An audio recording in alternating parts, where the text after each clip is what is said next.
কথা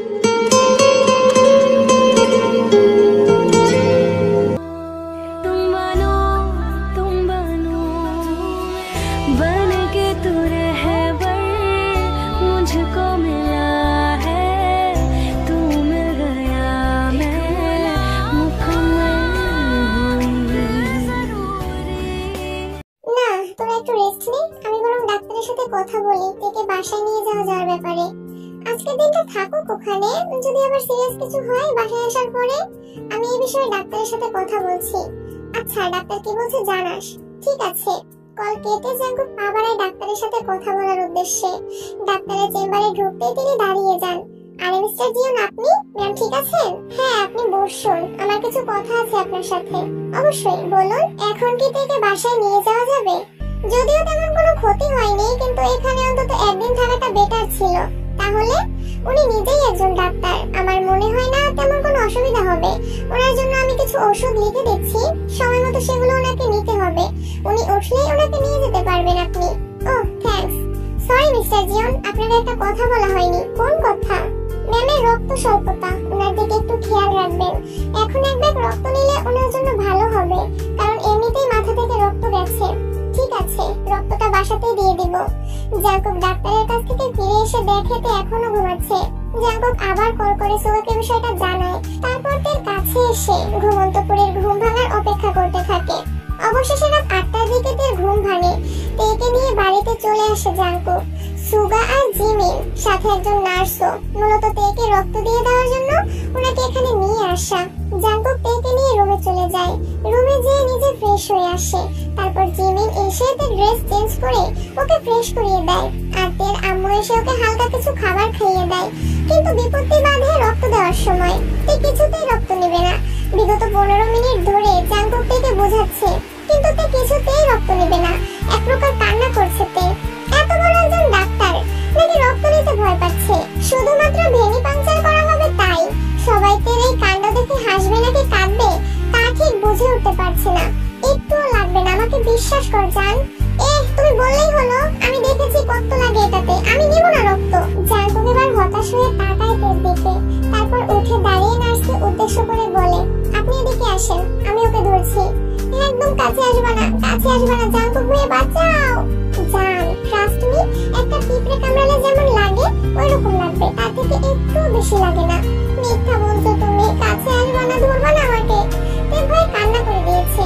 জাঙ্কুক এসে থেকে জড়িয়ে ধরে, আমি দিব না এটা, জাঙ্কুক ভাইয়া প্লিজ, কিচ্ছু হবে না, আমি আছি তো। জাঙ্কুক থেকে শক্ত করে জড়িয়ে ধরে। তের ডান হাত এগিয়ে দেয় নার্সের দিকে। ভেনি পাংচার করার আগে তে চিল্লিয়ে ওঠে, কি হয়েছে? লাগছে আম্মা। ওই মিথ্যুক, এখনো তো দেই নাই। সেই মুহূর্তে ভেনি পাংচার করা হয় তের হাতে। তখন তে জাঙ্কুকের হাত খামচে ধরে। এবার তে চিল্লানোর বদলে জাঙ্কুক আউচ বলে ওঠে। নার্স চলে যায়। সবাই এক এক করে রুম থেকে চলে যায়। তে বিছানায় শুয়ে আছে। তার পাশে জাঙ্কুক বসে আছে। হাতে চিনচিন ব্যথা করছে। তখন জাঙ্কুক ওর হাত তের সামনে ধরে নিয়ে যায়। কি করেছিস সেইটা? তো এইভাবে কেউ খামচি দেয়? তুমিও তো মানে কুরবানির গরুর মতো ধরে রাখছিলা। তুই কুরবানির গরুর মতো করছিলি তাই তোকে ধরে রাখছিলাম। তুমি ধরে রেখেছো তাই আমিও খামচি দিয়েছি। এখন যে ওষুধ লাগিয়ে নাও। পারবো না, তুই ওষুধ লাগিয়ে দে।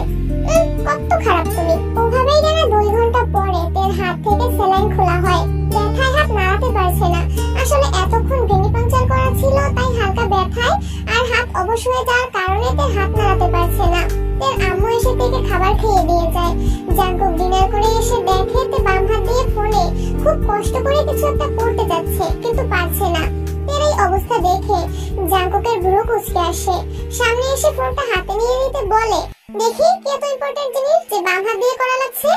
জাঙ্কুক ফোনটা হাতে নিতেই তে গলা ফাটিয়ে চিৎকার দিয়ে ওঠে।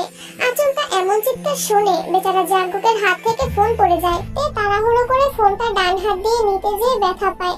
আউচ! একটা থাপ্পড় দেব, এত হুড়োহুড়ি করছিস কেন? জাঙ্কুকের ধমক শুনে তের মুখটা চুপসে যায়। ক্ষণিকের মধ্যেই ঠোঁট উল্টে কান্না করে দেয় তে। এমন করে জাঙ্কুকের কাছে ধমক তে এখন আশা করেনি। তে নিঃশব্দে ঠোঁট উল্টে কান্না করছে। রুমের মধ্যে শুধু তের নাক টানার শব্দ শোনা যাচ্ছে। জাঙ্কুক চুপচাপ তের দিকে তাকিয়ে আছে। তে সেদিকে একবার তাকিয়ে এবার শব্দ করে কান্না করা শুরু করে দেয়। সাথে সাথে আরেক ধমক, এই আমি তো এখানেই আছি, এত জোরে চিল্লানোর কি আছে? আমার চোখ কান সবই ঠিক আছে, আমি দেখতে পাচ্ছি তুই কাঁদছিস।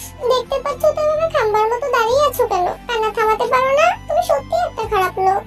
তের এমন আজগুবি কথা শুনে জাঙ্কুক বেশ শব্দ করেই হেসে দেয়। ওর হাসির শব্দ শুনে তে মুখ ফুলিয়ে অন্য পাশে ঘুরে শুয়ে পড়লো। জাঙ্কুক লাইট অফ করে আসলো। তের ছোট্ট মনে বড্ড অভিমান হলো, মনে মনে আওড়ালো, কত নিষ্ঠুর! এখানে সদ্য বিবাহিত বউ কান্না করছে আর উনি আলো নিভিয়ে ঘুমাতে আসছেন। আর জীবনেও কথা বলবো না। হঠাৎ অনুভব করলো সে হাওয়ায় ভাসছে। বিচলিত নয়ন নিক্ষেপ করলো সেই ব্যক্তিটির দিকে। বুঝতে কোনো অসুবিধা হলো না যে এটা কিছু সময় আগে তারই নাম দেওয়া নিষ্ঠুর জামাই। এর ভয় করছে যদি পড়ে যায়। মুখ ফুলিয়ে রেখে গলা জড়িয়ে ধরলো তে।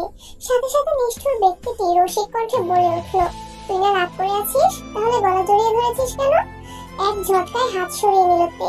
রাগে দাঁত কটমট করতে করতে বলল, আপনাকে আমি বলেছি আমাকে কোলে নিতে, আমাকে কোলে নিয়েছেন কেন? ছাড়েন, থাকবো না আমি আপনার মতো বজ্জাত লোকের সাথে। এর মুখে আপনি আপনি ডাক শুনে জাঙ্কুক হো হো করে হাসলো কতক্ষণ। অতঃপর বারান্দায় থাকা দোলনাটায় বসলো। জাঙ্কুক বসতেই উঠে যেতে নিলে জাঙ্কুকের কোমর চেপে ধরে আবার নিজের সাথে মিশিয়ে রাখলো। শীত বেশ ভালোই পড়েছে। এই সময় ঠান্ডা বাতাস নিমিষে যে কোনো মানবের শরীর হিমশীতল করে দিতে সক্ষম। এর আগে মুখ ফুলিয়ে বসে আছে। তার শরীরে একটা চাদর, তবুও শীত লাগছে। কিন্তু তো জাঙ্কুকের সাথে কথা বলবে না, তাহলে উপায়? হুট করে নিজের শরীর থেকে চাদর সরে যেতেই তো শীতে কেঁপে উঠলো। জাঙ্কুক চাদরটা নিয়ে তেকে আর নিজেকে সেই চাদরের মধ্যে জড়িয়ে নিল। এতক্ষণ চাদর ছিল, তবুও শীত লাগছিল। কিন্তু এখন জাঙ্কুকের শরীরের উষ্ণ তাপে তের বেশ আরাম লাগছে। তে জাঙ্কুকের বুকে মাথা এলিয়ে দেয়। ঘুমপুরিরা বর্তমানে পুরোপুরি বশ করে নিয়েছে তেকে। জাঙ্কুক বোঝে। আস্তে করে তের কানের কাছে মুখ নিয়ে যেয়ে বলে, কি হলো জান, ঝগড়া করবি না? তে বিড়বিড় করে শোধালো, পরে। জাঙ্কুক মৃদু হেসে তেকে কোলে করে নিয়ে রুমে এসে তারপরে তার স্নিগ্ধ পরীকে আষ্টে পিষ্টে জড়িয়ে নিল। তে এখন গভীর ঘুমে বিভোর। জাঙ্কুক আলতো করে তার কপালে নিজের অধর জোড়া ছোঁয়ালো। তোর মনে আছে জান, আজ থেকে প্রায় 17 বছর আগে যখন আমি প্রথম তোর গায়ে হাত তুলেছিলাম? যদিও তখন তুই বড্ড ছোট ছিলি, একদম পিচ্চি, কিচ্ছু বুঝতি না। ভেবা করে কাঁদতে কাঁদতে তুই ছোট আম্মুর কাছে চলে গেছিলি। কেন মেরেছিলাম জানিস? আমি কোচিং শেষ করে মাত্র বাসায় ফিরেছি। রুমে এসে দেখি তুই আমার সাদা শার্ট পরে বিছানায় দাঁড়িয়ে আছিস। ঘাড় অব্দি চুলগুলো এলোমেলো হয়ে উড়েছিল। আমি তোকে চলে যেতে বলেছিলাম রুম থেকে, কিন্তু তুই যাসনি, উল্টো আমার গালে এসে চুমু দিয়েছিলি। আমি তখন প্রথম তোর গায়ে হাত তুলেছিলাম, কিন্তু জানিস সেদিন তোকে মারার পরে আমার পুরো হাতটাকে ক্ষত বিক্ষত করে দিয়েছিলাম। তোকে মারায় ঠিক যতটা তুই কষ্ট পেয়েছিলি, তার থেকে 1000 গুণ কষ্ট আমার হয়েছিল। জাঙ্কুকের এমন কথা শুনে তোর চোখ যেন এবার কোটর থেকে বেরিয়ে আসবে। বড় বড় চোখ করে তাকালো জাঙ্কুকের দিকে। তে তাকাতেই দেখে জাঙ্কুক ভ্রুকুঁচকে তাকালো তের দিকে। এতক্ষণ তাহলে নাটক করছিল তে? হ্যাঁ, এই মেয়েটা দিন দিন বড্ড ফাজিল হয়ে যাচ্ছে। তুই জেগে আছিস তে? আগে বলো, তুমি আমাকে মারলা, তাহলে নিজেকে কেন আঘাত করেছিলে? জাঙ্কুক মুচকি হেসে তার স্নিগ্ধ পরীকে বুকের মধ্যে শক্ত করে আবদ্ধ করে আহ্লাদে কণ্ঠে বলে উঠলো, ভালোবাসতাম যে, তাই। তে এবার অবাকের চরম সীমায়। এই জাঙ্কুক ভাই বলে কি? তে নিজের কৌতূহল দমিয়ে রাখতে না পেরে প্রশ্ন করেই বসলো, ভালোবাসতা মানে? এত বছর আগে তুমি কি ফাজলামি করছো আমার সাথে? কবে থেকে ভালোবাসো আমায়? তুই যখন হাফ প্যান্ট পরে চকলেট খেতে খেতে সারা মুখে মাখিয়ে আমার সামনে ঘুরঘুর করতি, তখন থেকে। জাঙ্কুক হেসে দিল। সত্যি সে ছোট্টবেলা থেকে এই স্নিগ্ধ পরীর উপর আসক্ত। তে মুখ হা করে তাকালো জাঙ্কুকের দিকে। জাঙ্কুক টপাটপ একটা চুমু খেলো তের ঠোঁটে। তে কোনো কথা বললো না, চুপচাপ তার প্রেমিক পুরুষের বুকে মুখ গুজলো। বড্ড কান্না পাচ্ছে আজ, এত শোক লেখা ছিল তার কপালে। জান, কখনো ছেড়ে যাবে না তো জান? বিশ্বাস কর, তুমি ছাড়া এক একটা মুহূর্ত আমার জন্য মৃত্যু যন্ত্রণার সমান। আমি জানি না কিভাবে তোর প্রতি নিজের ভালোবাসা ব্যক্ত করতে হবে, কিন্তু ভালোবাসতে জানি, নিজের সবটা উজাড় করে ভালোবাসতে জানি। ভালোবাসে জান, কথা দে কখনো এই অধমকে ছেড়ে যাবি না। দুজনেরই চোখ ঝাপসা হয়ে এসেছে। এই দিনটা, শুধুমাত্র এই দিনটার জন্যই কতটা কষ্ট সহ্য করছে এই দুজনে। পরিশেষে সৃষ্টিকর্তা এক করে দিয়েছে দুটি আত্মাকে। তে বুক থেকে মাথা উঠিয়ে তাকালো সেই অশ্রুসিক্ত নয়ন জোড়ার দিকে।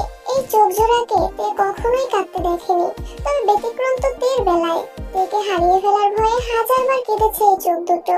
তে কাপা কাপা হাত নিয়ে রাখে জাঙ্কুকের গালে, সাথে সাথে দুজনের গাল বেয়ে অশ্রু গড়িয়ে পড়ে। তুমি শুধু এভাবে নিজের বুকে আগলে রেখো আমাকে, আমি আমার সারা জীবন এই বুকে মাথা রেখে কাটিয়ে দিব।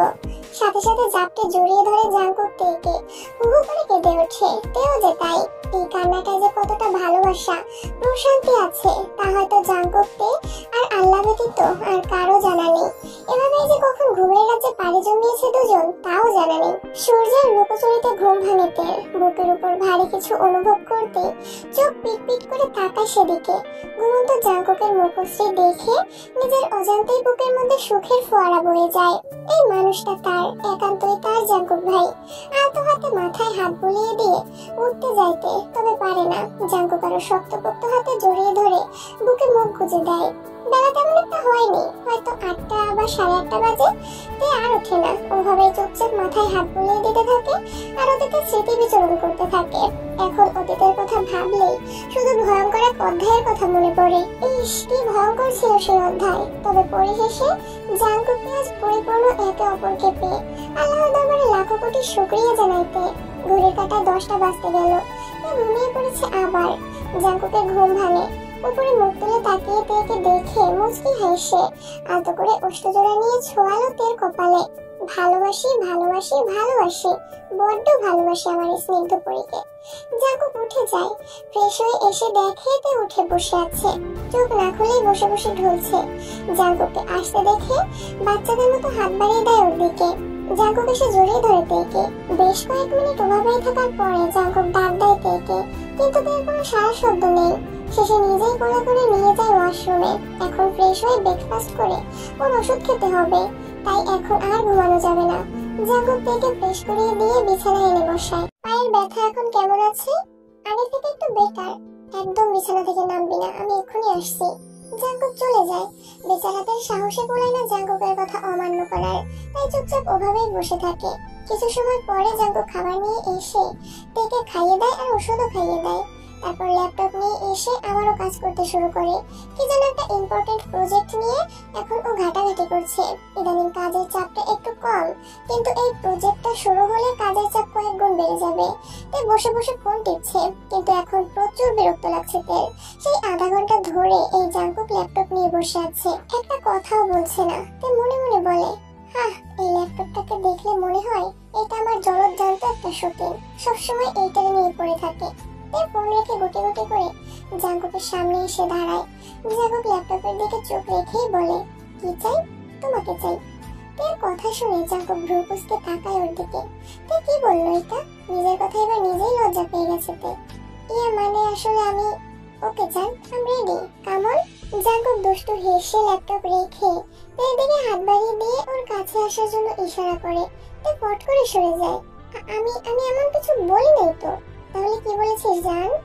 কিছু বলি নাই। জাঙ্কুক শব্দ করে হাসে। অতঃপর তার হাত ধরে হাতকে টান দিয়ে নিজের কাছে নিয়ে আসে। এক হাতে তেকে আগলে নিয়ে আরেক হাতে ল্যাপটপ নিয়ে বলে, আমার প্রথম প্রায়োরিটি তো তুই। বেচারা ল্যাপটপটাকে নিয়ে এত হিংসা করিস কেন? হ্যাঁ, প্রথম প্রায়োরিটি না অন্য কিছু।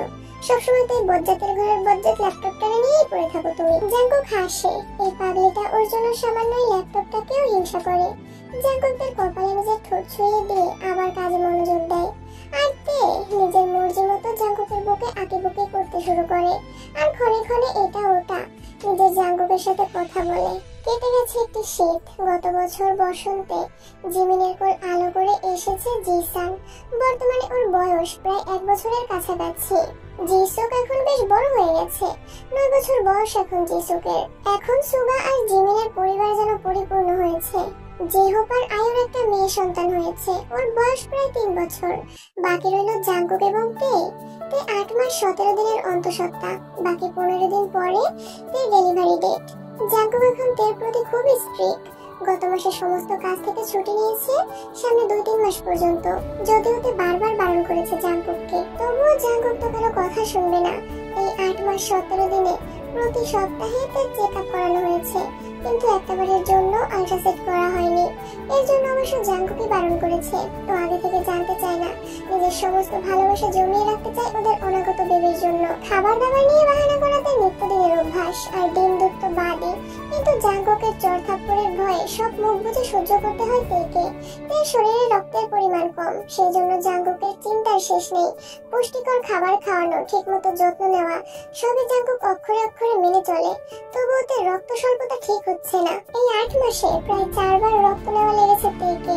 সেই থেকে জাঙ্কুকের ভয় আরো বেড়ে গেছে। আর জায়গায় রক্ত ডোনেটের ব্যবস্থা করে রেখেছে জাঙ্কুক, যেখান থেকে যে কোনো মুহূর্তে রক্ত পাওয়া যাবে। তবুও জাঙ্কুক অনেক ভয়ে আছে। দিন যত এগোচ্ছে জাঙ্কুকের ভয় তত বাড়ছে। জাঙ্কুক তেকে বুকে জড়িয়ে নিয়ে এসব ভাবছে। তখন তে জাঙ্কুককে ডেকে ওঠে, জাঙ্কুক ভাইয়া, তুমি কি ভেবে চাও আর কেন চাও? জাঙ্কুক মৃদু হেসে তের কপালে আলতো করে নিজের ঠোঁট ছুঁয়ে দিয়ে বলে, আমি তুই ভেবে চাই, আর তার কারণ হলি তুই নিজেই। আমি আবার কি কারণ? তোর শরীরে রক্ত অনেক কম জান। আমি চাই না দ্বিতীয়বার কোনো রিস্ক নিতে। ইভেন দ্বিতীয়বার বলে কিছু না, আমি তোকে নিয়ে কখনোই কোনো প্রকার কোনো রিস্ক নিতে চাই না। তুই না জাঙ্কুক যে বাঁচতে পারবে না জান। তে শক্ত করে জড়িয়ে ধরে জাঙ্কুককে আহ্লাদী কণ্ঠে বলে, আমার কিচ্ছু হবে না। তোমার ভালোবাসার বাঁধন থেকে বেরোনো যে অসম্ভব। তোমার ভালোবাসা আমায় বাঁচিয়ে রাখবে, টেনশন করো না। আমি কোনো কিছু হারানোর ভয় পাই না, তবে তোকে হারানোর ভয় আমার সেই কৈশোরকাল থেকেই। প্রথম ভালোবাসা তুই আমার। আমি কাউকে হারিয়ে ফেলার ভয়ে কান্না করে দেওয়ার মতো একমাত্র কারণ তুই জান। তে চোখ তুলে তাকালো জাঙ্কুকের দিকে।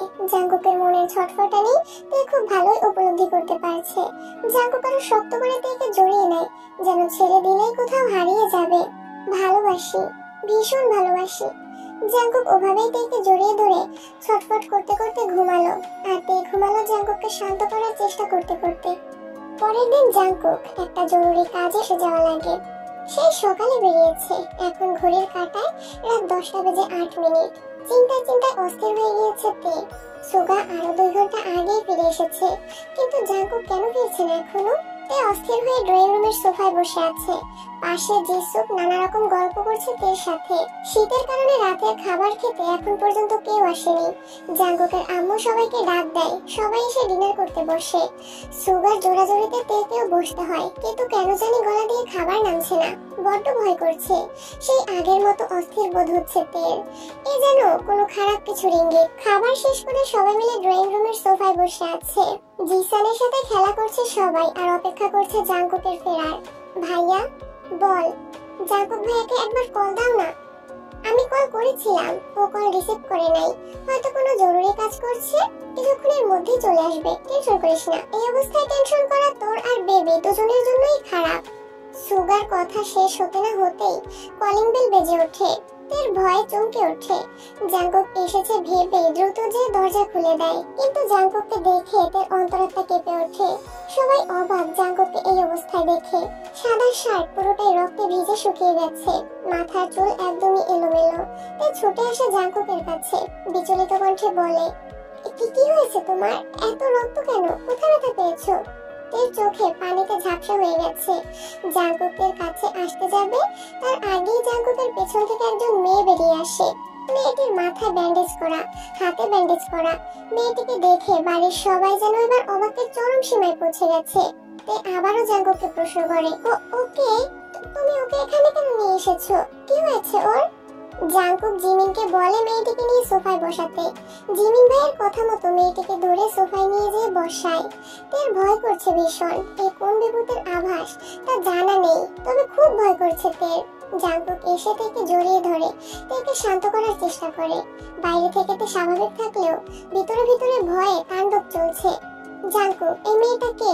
আর তুই বা ওকে কোথায় পেলি? আমি বাসায় আসার সময় দেখি রাস্তায় ঘেরাও করা আছে, তাই আমি অন্য রাস্তাটা দিয়ে আসছিলাম। হুট করে ও আমার গাড়ির সামনে চলে আসে। আমি নেমে দেখি ও জ্ঞান হারিয়েছে, সাথে মাথায় আঘাত পাওয়ার কারণে মাথা ফেটে অনবরত রক্ত পড়ছে। ওকে হসপিটালে নিয়ে গেলে ডাক্তাররা জানান ভয়ের কিছু নেই, তবে ও নিজের স্মৃতিশক্তি হারিয়েছে। কিন্তু তা আমার গাড়িতে আঘাত পাওয়ার ফলে না, ওকে তার আগেও কেউ মাথায় অনেক জোরে কিছু একটা দিয়ে আঘাত করেছিল। ও এখন কিছুই মনে করতে পারছে না, তাই বাধ্য হয়ে আমি ওকে বাসায় নিয়ে এসেছি। মেয়েটি ভয়ে গুটিসুটি মেরে বসে আছে সোফায়। তের মায়া লাগে মেয়েটির দিকে তাকিয়ে, তাই ওকে একটা রুমে দিয়ে এসে ফ্রেশ হতে বলে। আর নিজে যে খাবার রেখে দাঁড়িয়ে থাকে ওর খাওয়া শেষ হওয়ার জন্য। মেয়েটি ছোট্ট করে কাঁপা কাঁপা কণ্ঠে তেকে প্রশ্ন করে, যে ভাই আমাকে নিয়ে আসলো উনি আপনার কে হন? তে উত্তর দেওয়ার আগেই জাঙ্কুক সেখানে চলে আসে। সে মূলত তেকে খুঁজে বেড়াচ্ছে এতক্ষণ ধরে। ওনার বাচ্চার বাবা হই আমি। হুট করে এমন উত্তর শুনে পিছন ফিরে তাকায় তে। জাঙ্কুকের দিকে তাকিয়ে মুচকি হেসে মাথা নামিয়ে নেয়। জাঙ্কুক এগিয়ে এসে তেকে নিয়ে যেতে যেতে মেয়েটিকে উদ্দেশ্য করে বলে, কোনো প্রয়োজন হলে ডাক দিও, সবাই পাশের রুমেই আছে। জাঙ্কুক চলে যায় তেকে নিয়ে। মেয়েটি মাথা নামিয়ে নিয়ে মৃদু হেসে বিড়বিড় করে বলে, আপনি ওনাকে পেয়ে সত্যি অনেক ভাগ্যবতী আপু। রাত এখন প্রায় 2:13। জাঙ্কুক তেকে নিজের বাহুডোরে আবদ্ধ করে ঘুমাচ্ছে। হঠাৎ তার ঘুম ভেঙে যায়। পেটে ব্যথা অনুভব হচ্ছে। প্রথম এটা সহ্যশীল হলেও সহ্য করার মতো ক্ষমতা হয় না তের। অবতার জাঙ্কুককে ডাকতে হয়। তে নিজেকে সামলানোর যথাসাধ্য চেষ্টা করছে, কিন্তু না পেরে ডুকরে কেঁদে ওঠে তে। জাঙ্কুকের বুকটা ছ্যাঁক করে ওঠে। তার যে সহ্য হচ্ছে না তের এই কষ্ট। জান, কি হয়েছে? আমার কষ্ট হচ্ছে জাঙ্কুক ভাইয়া। তের চিৎকারে সবাই এসে হাজির হয়েছে ওদের দরজার সামনে। জাঙ্কুক তেকে কোলে নিয়ে দরজা খুলে। অতঃপর এক মুহূর্ত দেরি না করে সবাই বেরিয়ে পড়ে তেকে নিয়ে হসপিটালে যাওয়ার উদ্দেশ্যে। সুগা ড্রাইভ করছে আর জাঙ্কুক তেকে ধরে রেখেছে। তের প্রচুর ব্লিডিং হচ্ছে, ছটফট করছে তে। জাঙ্কুকের বুকে যেন কেউ হাতুড়ি পেটাচ্ছে এখন। জাঙ্কুক, রক্ত ডোনেটের জন্য তাড়াতাড়ি কল কর। জাঙ্কুক তাড়াহুড়োয় ফোন ফেলে এসেছে। সুগার ফোন থেকে কল করে ওনাদের সবকিছু জানায়। যেহেতু রক্ত ডোনেটের তারিখ আরো পরে ছিল, বিধায় এখানে সমস্যা হয়ে যায়। জাঙ্কুকের প্রাণ পাখি ছটফট করছে।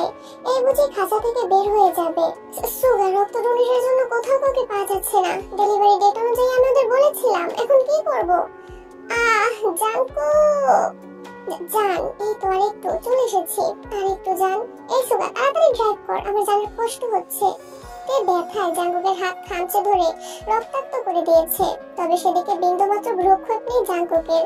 সে তো এখন এখানে ওখানে কল করছে রক্তের জন্য, তবে না, কোথাও রক্ত পাওয়া যাচ্ছে না। জাঙ্কুকের চোখে পানি টলমল করছে। এই বুঝি সবকিছু হারিয়ে ফেলবে জাঙ্কুক। হসপিটালে পৌঁছতেই তেকে অপারেশন থিয়েটারে নিয়ে যাওয়া হয়। রক্তের জন্য বলেছেন ডাক্তাররা, কিন্তু জাঙ্কুক সুগা কোথাও রক্ত পাচ্ছে না। তখনই আবার ডাক্তার এসে জাঙ্কুককে বলে, স্যার তাড়াতাড়ি রক্তের ব্যবস্থা করুন, নয়তো বড়সড় কোনো বিপদ হয়ে যেতে পারে। জাঙ্কুকের পায়ের নিচ থেকে যেন মাটি সরে যায় কথাটি শুনে। তখনই বাড়ির সবাই হসপিটালে প্রবেশ করে। জাঙ্কুকের মায়ের কোলে মাথা রেখে ফকিয়ে কেঁদে উঠল, আম্মু, তের কিছু হয়ে গেলে আমি বাঁচতে পারবো না আম্মু। আমি কোথাও রক্ত জোগাড় করতে পারছি না আম্মু। সেই মেয়েটি ওখানেই ছিল। হঠাৎ মেয়েটি বলে ওঠে, ভাইয়া, আপুর রক্তের গ্রুপ কি? AB positive. আমারও এবি পজিটিভ। আমি রক্ত দেব আপুকে। তোমার রক্তের গ্রুপ এবি পজিটিভ? জি। জাঙ্কুকের মুখে আশার আলো ফুটে ওঠে। দ্রুত মেয়েটিকে সাথে করে নিয়ে যায়। তে শুয়ে আছে বেডে আর ওর হাত ধরে বসে আছে জাঙ্কুক। তের জ্ঞান ফিরতে চোখের পাতায় কপালে ভালোবাসার পরশ এঁকে দেয় জাঙ্কুক। আমাদের বাবু কেমন আছে? ভালো আছে জান। কার মতো দেখতে হয়েছে? তোমার মতো নাকি আমার মতো? জানি না তো। কেন? বাবুদের দেখিনি এখনো, একসাথে দেখবো তাই। তে চোখ বুজে মৃদু হাসে। জাঙ্কুক বাবুদের নিয়ে আসে। ওদের টুইন বেবি হয়েছে, একজন বেবি গার্ল আর একজন বেবি বয়। তে আর জাঙ্কুক দুজনের কপালে আলতো করে ভালোবাসার পরশ এঁকে দেয়। জাঙ্কুক কিছু সময় স্থির ওদের তিনজনের দিকে তাকিয়ে থেকে তের কপালে চুমু দিয়ে বলে, থ্যাংক ইউ জান, আমাকে এমন সুন্দর একটা অনুভূতির সাথে পরিচয় দেওয়ার জন্য। খুব ভালোবাসি আমি আমার বাবুদের মামাকে। আমিও খুব ভালোবাসি আমার বাবুদের পাপাকে। হাজার বাধা বিপত্তি পেরিয়ে এভাবে ভালো থাকুক পৃথিবীর সকল ভালোবাসা।